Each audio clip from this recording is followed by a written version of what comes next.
Hello, everyone, and welcome to another episode of the Cordros Wealth Lounge. My name is Doyinsala Ola, and I'm the head of private wealth at Cordros Asset Management Limited. In the lounge with me, I have Adenike Ogunyale, who is the head of mass affluent at Cordros Asset Management Limited. The financial landscape is ever evolving, and today we have a distinguished expert who will be shedding more light on what lies ahead. Our guest, the managing director of Cordros Asset Management Limited, has a keen understanding of market trends, economic indicators, and the factors that shape our financial future. Today, we'll be having an engaging, inspiring, and thought-provoking conversation around the outlook for 2024 and investment strategies. Help me welcome Mr. Adebola Waino to the lounge. Welcome, Thank you, Doyinsala, for having me. Thank you, Welcome, Adenike. Bolawa. Good to have you here. Yeah, good to be here. All right. Mr. Bolawa, can you tell us a bit about Cordros? Okay, great. So I'm the managing director for Cordros Asset Management, and Cordros Asset Management is a subsidiary of Cordros Capital. So we call ourselves a financial supermarket, and we just want to create products along the financial service industry. Cordros has been around for some time, over 17 years, and we have 6 subsidiaries. So there's registrar, there's insurance, there's investment banking, there's securities trading, there's trustee, and of course asset management, where I lead. I've been in asset management for over 8 years with Cordros. Of course, my industry experience is more than 8 years, but I've been with Cordros for 8 years. And in Cordros Asset Management, we have a diverse clientele base. We have retail clients, we have HNI clients, we have ultra HNI clients, and institutional clients, and we have products across different asset classes and different currencies. So really, we just want to cater for every investor. We don't want to leave anybody else. And we also cater for people regardless of what level you are. So if you look at the financial life cycle, even if you're a young person, we have products for you. If you are aged and probably retired, we have products for you. We just want to create wealth, build wealth, and just preserve that wealth for our clients. Oh. And to mention as well, we're registered by the Securities and Exchange Commission, which is the SEC. And of course, that's the body that regulates on investment in the country. And it's always very important that when you're doing investment, you look for a SEC licensed investment company. Are you a wealth manager? Or a wealth manager. Yeah. All right. Thank Great you so advice, much. Julie. Thank you. Yeah. So the conversation is about outlook for 2024, but it's best we delve into what happened in 2023. So a bit of reflection.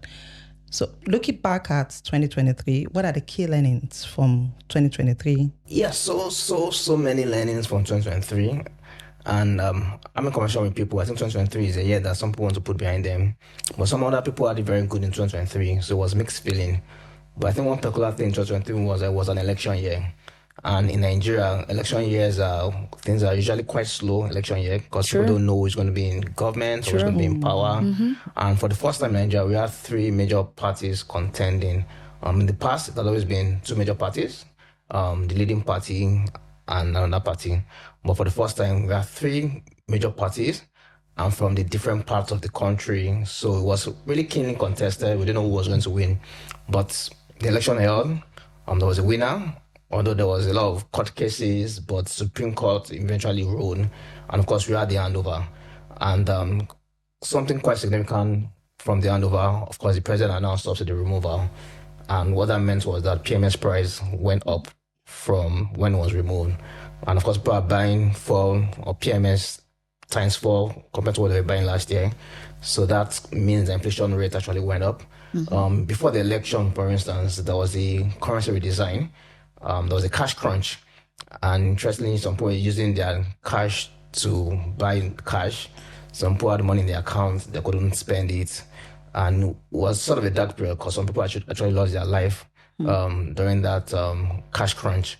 But with the new government coming in, there were also some policies that were put in place. One was the Naira unification. So in trying to just bridge the spread between the parallel rates and the official rate, and because that was creating room for arbitrage. When trying to do that, the government tried to sort of unify the currency. But of course, as we speak today, the parallel market is above 1,000. The official rate is between 800 and 900.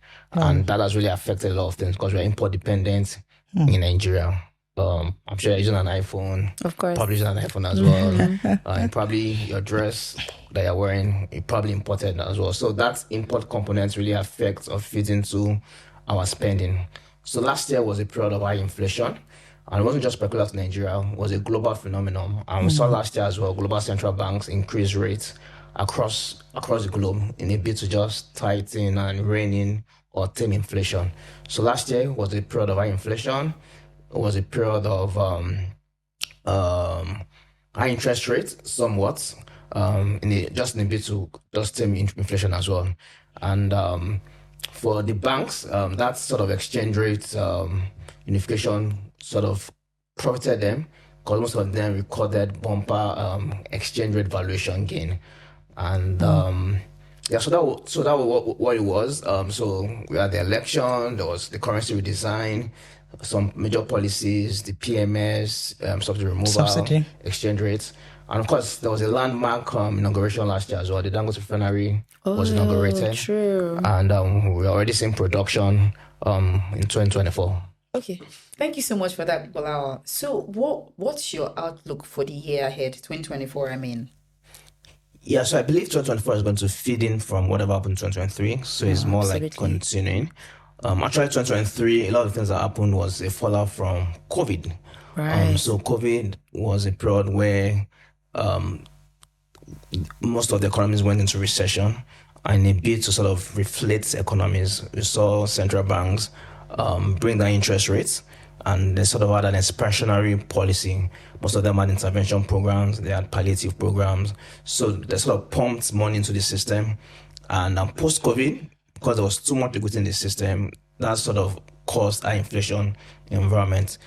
Coupled with that, we saw the Ukraine and Russia war began in 2022, and it sort of lasted for quite some. Nobody thought it was going to last for this long as well. And Russia being a major producer, Ukraine being a major wheat producer as well, that sort of affected the global commodities and sort of affected inflation rate as well. So in 2024, what do we expect to see? Globally, we expect inflation to begin to come down, and that's going to mean that interest rates globally will come down. Okay. In Nigeria, where we're all residing for now, even though people have investment outside, but what do we expect to see in Nigeria? We still expect inflation rates to be prevalent, at least for the first half of the year. Most of the factors that were responsible for the high inflation are still very much around. So we expect food inflation to be a bit high on the back of insecurity, on the back of transportation issues, on the back of high electricity cost and all that. We also expect exchange rate to be somewhat moderate, but also depends on the government's ability to be able to show that they have, I would say, enough war chests, or they can supply or meet every legitimate demand. If that is still in doubt, I see more pressure on the currency, because people have foreign obligations, so they rather want to keep money in FX. We also see people speculating on the currency as well. But they need to be able to show that they're able to provide FX for everyone that has a genuine need. The backlog is still quite significant, so they need to clear the backlog. Some of the airlines are threatening to leave. FPIs have been on the sidelines since. They have unmet demands, pent-up demands. So all those demands need to be met. And I know the government is doing a lot in that regard. There's their Friendsim loan. They're also trying to get some loan from JP Morgan and all that. So all that should help the reserve. However, going into the future, that assurance or that confidence needs to be there. But away from exchange rate and interest rates, I think in the equity market, for instance, we expect to see some capitalization. When the CBN governor came in, I think one of the things he mentioned was that the banks need to be bigger than to recapitalize. And so we expect to see activity in the banking sector. What that means is that banking stocks may also be attractive because the bank needs to get bigger than to raise capital. Some of the big banks will also acquire some of the small banks, the ones that are not able to get adequate capital here. So I think 2024 is going to be interesting. Looking at where interest rates will be, it's definitely going to go up in a bid to sort of rein in inflation. And that has multiple legs to it because interest rates affect your borrowing. So, for instance, if you are a borrower, you are going to borrow money higher than you were borrowing in the previous year. If you're an investor, you expect to get higher interest income either on your money market investments or your bonds. And that sort of now begins to shape how you're going to invest. If you expect interest rates to go up, you rather want to stay short and take full advantage when interest rates go up. There are a lot of concerns as well that there might be electricity tariff hike as well. A lot of the players say that the current tariff is not market or price reflective, and they are pushing for hike in electricity tariff. Also, with exchange rates also going up as well, we expect to see an increase in the PMS price. Although it's quite debatable because the question is how much can people take? Because things are really difficult for people. Buying 4 times 4, and we all know the importance of 4. Your car, your gen, manufacturing firms need it as well. So it's a critical component. And so even though it should be increased because there's still some sort of subsidy, but the question is how much more can the people take for now? At this point. Okay, given the dynamics of interest rates and inflation, can you share further insights on how these numbers affect investors, at the same time, those that are already in the market? I think that's a very good question. It's important that a lot of investors take note about what happens to interest rates. Most times people are not particular about what happens to interest rate or interest rate direction. I think interest is going to be a major factor in people's investments. For instance, you are going to borrow money from the bank. Rates will probably be higher than what it was maybe last year or 2 years ago. So it would affect your ability to borrow? Yes, or your repayment ability as well might be impaired. Affected because they're going to be putting in much more money than you did prior years. In terms of investments, there's an inverse relationship between interest rates and bond prices. So if you expect interest rates to go up, that means bond prices are going to fall. And if it's the other way, if interest rate is coming down, bond prices are going to increase. But in Nigeria, we expect interest rates rather to go up in the first half of the year. That means asset prices or bond prices will reduce. And what we usually say is that people should maintain short duration so you can take advantage of rates when they go up. And opportunities in the market. And I was going to mention in terms of asset classes as well, usually when interest rates are going up, sometimes you see investors leaving equity markets to go into money markets or bond markets. Okay, talking about asset allocation, what strategies would you recommend for people to get optimal returns? Okay, great question. And I think depends on who you are. People have different investment objective. And I like to approach it in 2 ways. In terms of the global asset class, so if you're a global investor and you want to invest across the globe, and of course, if you're just investing locally as well, how should you invest? So globally, in terms of the interest rate dynamics, it's going to be somewhat different from what we're going to experience in Nigeria in 2024. Globally, we expect interest rates to drop. We expect to start seeing rate cuts. And that means bond prices or bonds are going to do quite well in 2024. And it might be a good time to just look for some quality bonds and just have exposure to bonds. So for me, in terms of bond exposure, I would sort of recommend a 30% bond exposure. Also recommend about 30% in alternative asset classes.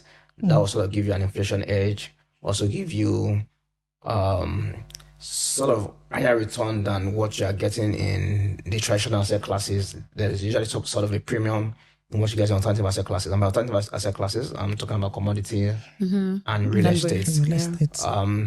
I'll look at about 20% to the equity markets and about 20% to the money market asset class. So that's from a global perspective. Okay, I was going to ask. If I'm thinking local, for instance, and I need to put all the factors that we expect to shape the market in 2024, the confluence of factors. So there's interest rates, there's exchange rates. So those are major factors to sort of look out for. There's inflation as well. And I think major thing is that we expect inflation to remain high at least for the first half of the year, and interest rates will be high as well. So I'll sort of shorten duration, and I won't have too much exposure to the bond market, which is a bit different from my strategy for the global market. So for bond market, just about 10%. I will have a lot of exposures to money market and near cash, and maybe about 30%. That's for opportunistic investments. When things get better, I can always invest. I can easily liquidate my money market investments.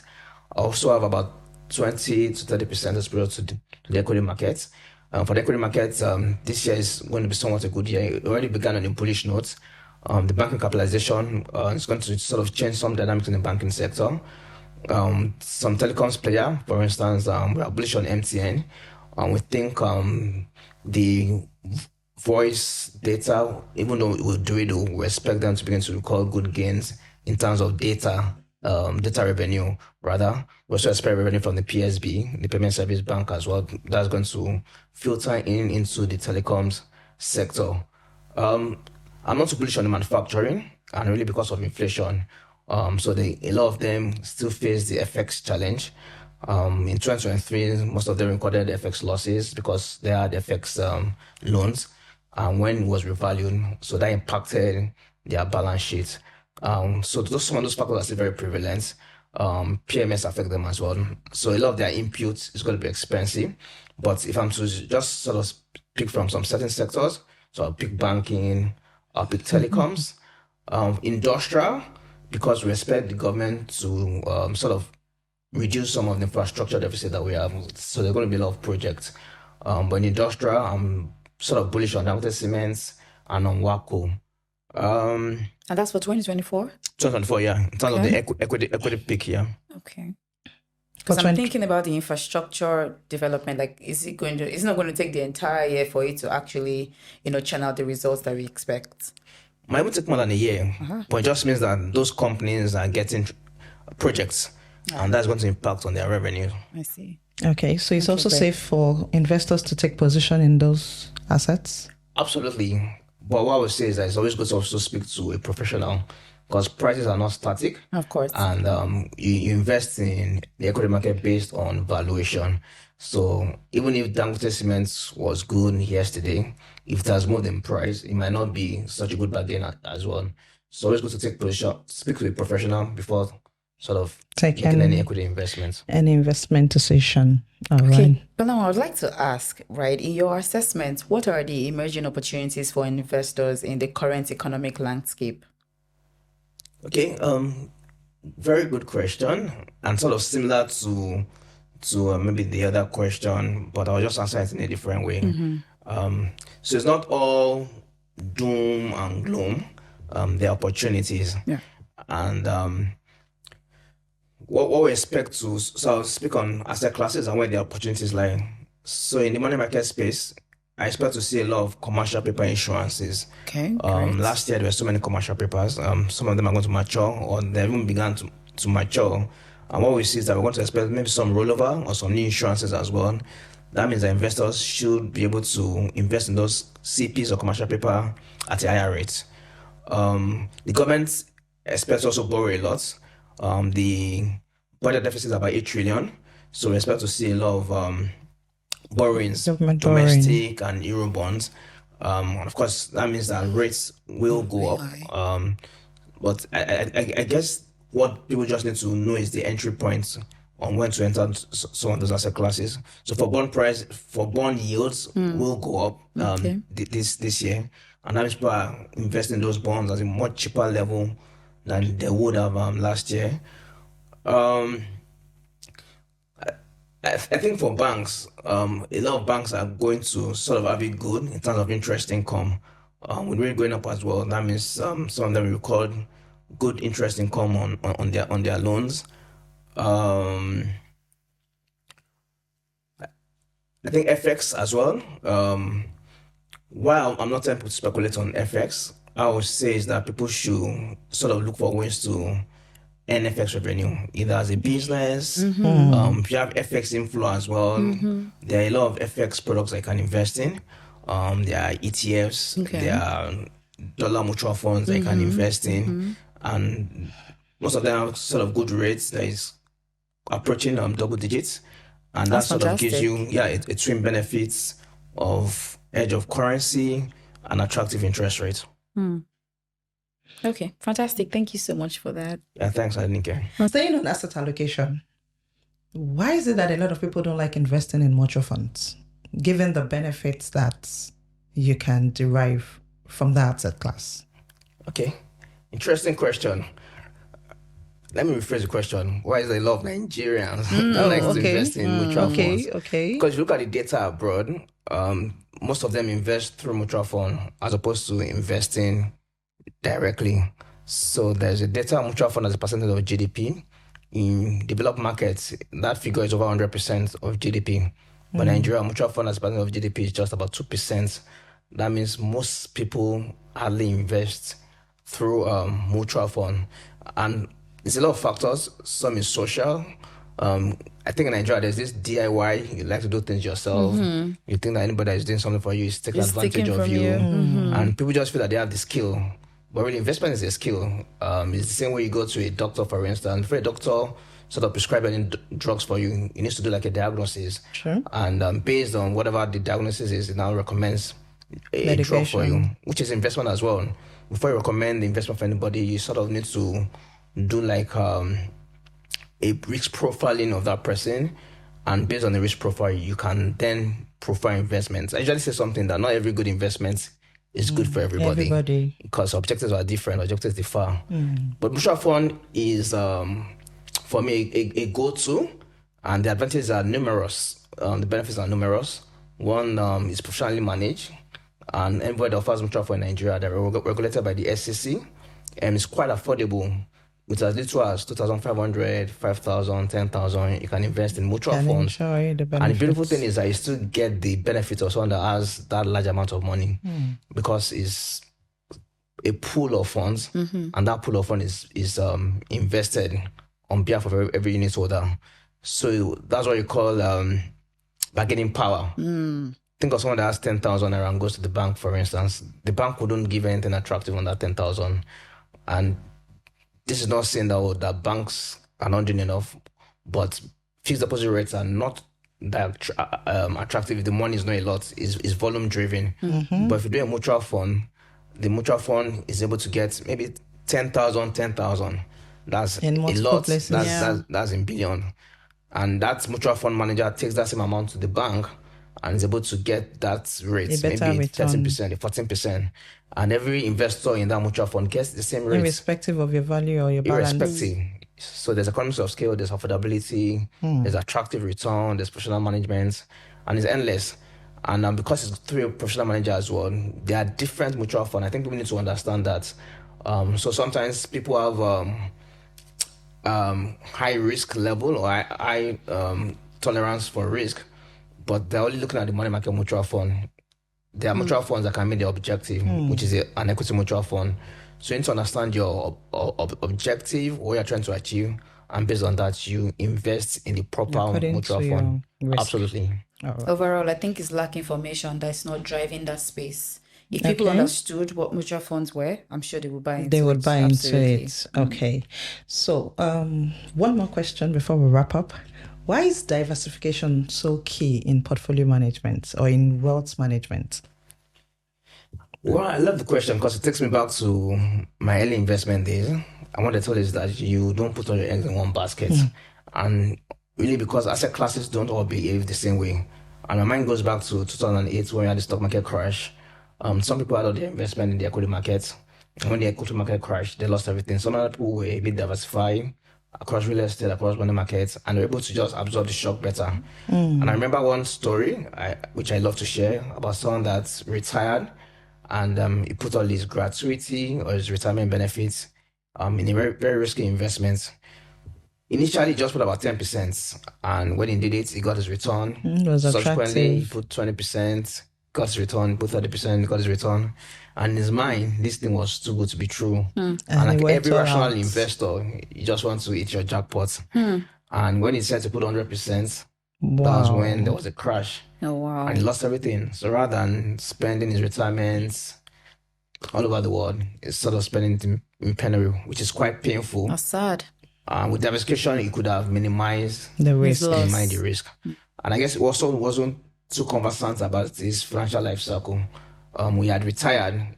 You should know that you shouldn't supposed to be conservative. you should be conservative. You should be thinking about capital preservation and liquidity because you're not earning anymore.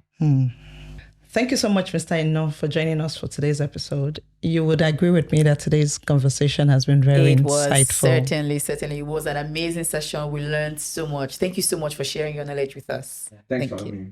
You're welcome. All right. You would agree with me that the conversation shouldn't end so short, but then you can join us again in our subsequent episode. Thank you. Till we'll see you again. Bye. Bye-bye.